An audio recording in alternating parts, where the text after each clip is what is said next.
Hello everyone, this is Serious Trivia, and today we are kicking off a 10-part series covering reforms in Total War 3 Kingdoms. For this series, I picked a nice pastel pink color scheme to pay homage to how pretty the reform tree looks in the game, so I hope y'all won't mind it. This Part 1 guide will be a generic overview of the reform system in the game. It is intended to be a beginner's guide for new players. As the series progresses, the content will become increasingly more advanced to help even the most seasoned players. Before we jump into the good stuff, I want to go over the contents and the release schedule for this series with all of you.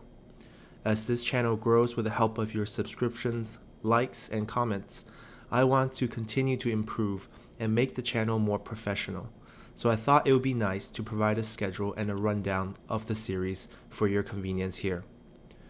As you can see, this will be a 10-part series that can be subdivided into 3 main sections.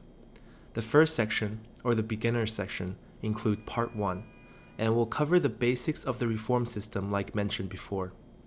The second section is the intermediate section, that goes from Part 2 to Part 6.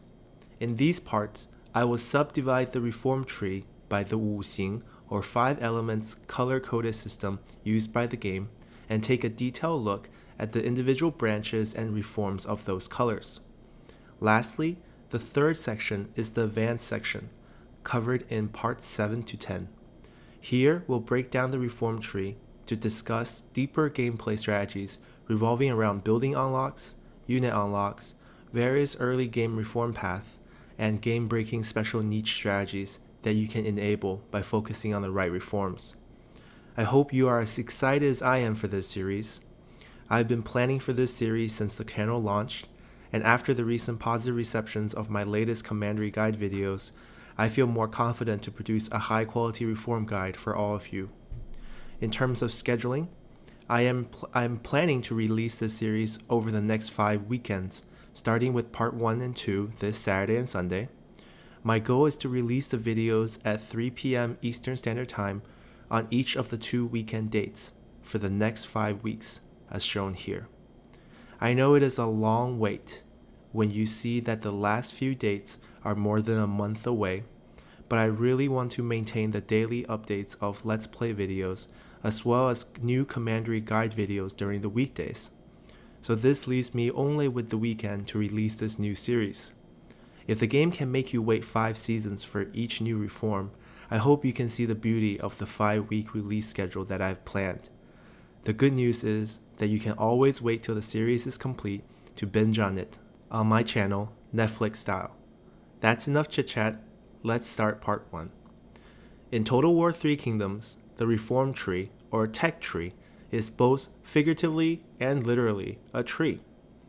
From a game design perspective, reforms can be seen as government mandates that are issued every year, but in essence, like most strategy games, the reform tree is a tech tree that allows you to unlock more advanced buildings, units, and gameplay mechanism as the game progresses.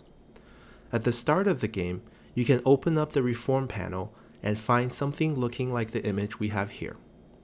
Every faction starts with one free reform that is geared toward their faction's intended playstyle. The reforms that are already unlocked have cherry blossoms around them like the one shown here. Reforms that can be unlocked will be colored, like these shown here, while other reforms are locked away because either the prerequisite reforms have not been unlocked yet, or a prerequisite building has not been built yet. Progressions for reforms are represented by tree branches. So for example, because of the starting reform given here at the base of a branch, we now have the 2 reforms following it on the branch available for unlocking. Reforms that are unavailable because of missing prerequisite buildings have a little black lock symbol beneath their icon, like the one shown here.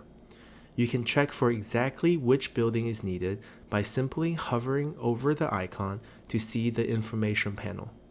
For example, here we can see that the Provincial Iron Tool Forges reform required the level 2 government support building to be built before it becomes available for unlocking. Now, to complete our discussion about progression, on the reform tree, we must bring attention to the icon on the top of the screen here. This icon indicates how many turns before you can unlock a new reform.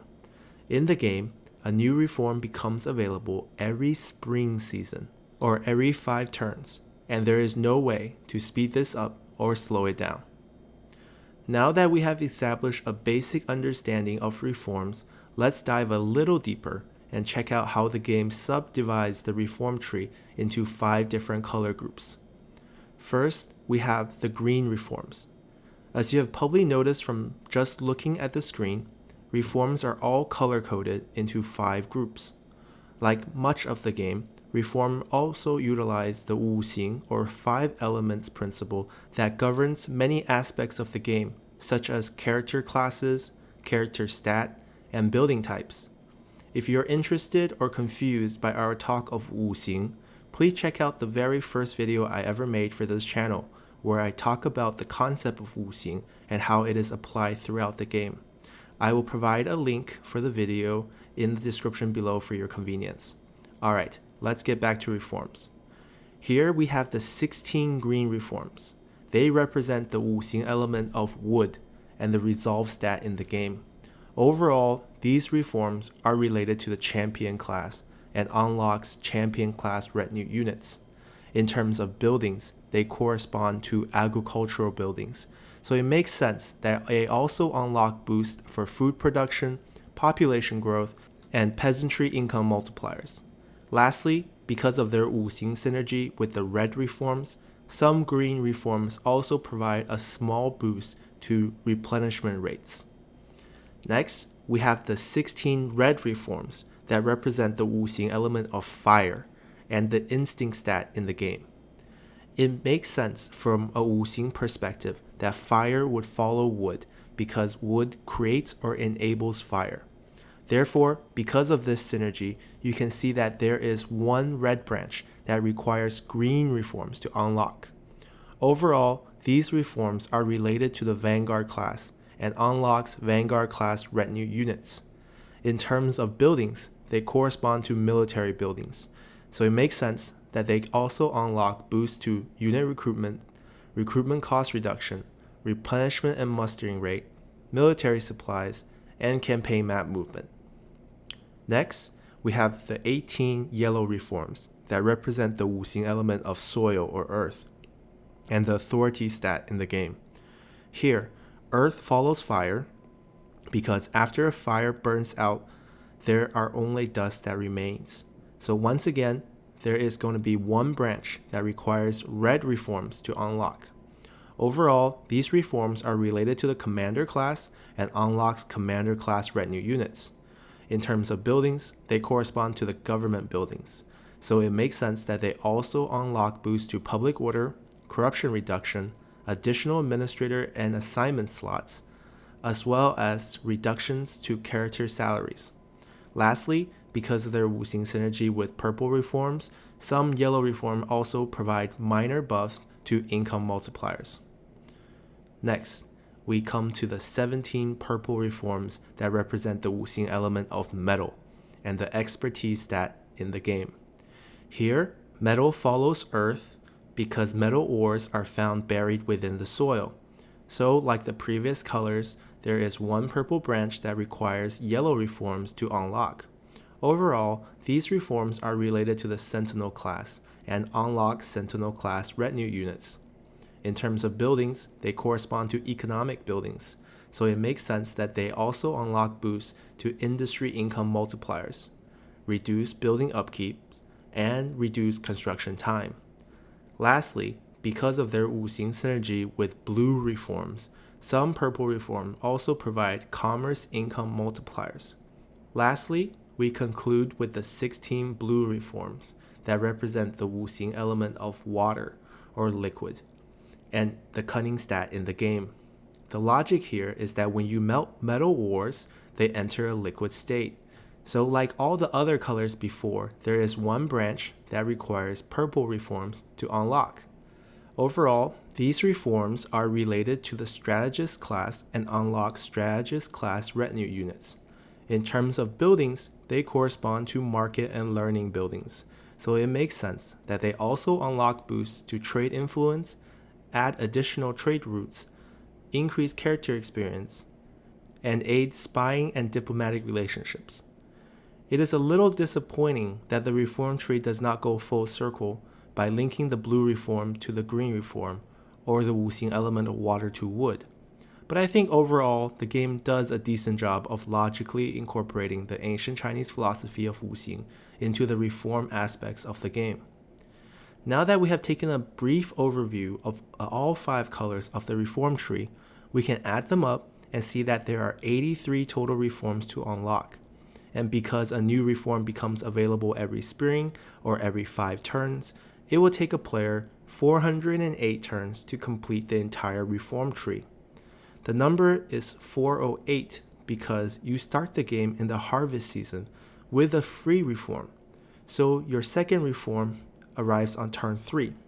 Then it takes 405 or 81 times 5 turns for the other 81 reforms. That adds up to 408. Since most games can finish roughly around 200 turns, it is clear that you're not going to be expected to unlock all reforms during any given campaign, unless you are aiming for the achievement to unlock the whole reform tree. In that case, enjoy playing 408 turns. Most importantly, this means that we cannot unlock all or even most of the reforms in any given game, so it is vitally important to unlock the right reforms at the right time in your campaigns to maximize your chances of victory. You cannot win a campaign by unlocking reforms, but you can certainly lose one by picking the wrong reforms. So, as we conclude part 1 of the series here, I am fully aware that this generic overview is extremely basic. But since this portion of the series is geared towards beginners or new players to the game, I hope it did its job by covering what reforms are in the game, how to unlock new reforms, how the reform tree is subdivided by color, and most importantly, what each of those colors of the reform tree represent and enables in the game. Hopefully, this episode has piqued your interest to continue to watch the rest of this series. If you haven't done so already, please consider subscribing to the channel to receive notifications of the latest episode, guides, and Let's Play video. I am happy to take requests in the comment section for other guides and general suggestions to improve this channel, so please feel free to leave a comment. Once again, I hope you have enjoyed this video and hope to see you in part 2. Bye!